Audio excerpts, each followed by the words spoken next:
lobster pala. I-microwave ko na nga.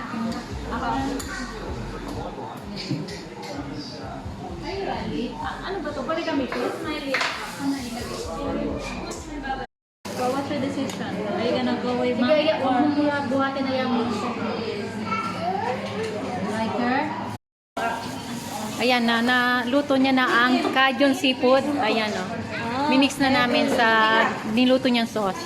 Ayan. Ito na, luto na ang lobster. Ayan. Labas na. Okay. Ayan na. Ayan na. Tara na. Let's go. Ayan na. Kain na kami. Ayan, seafood. Hindi talaga sila lumapit, no? Oo. Ayaw nila. Napalayo yung ulo doon. Ayaw nilang lumapit. Yung lobster. Sabi ko, may makita, tignan Ayan. mo. Hindi, okay na ako dito. Ayan, ganyan mo ilapit mo. Ayan. Kain na.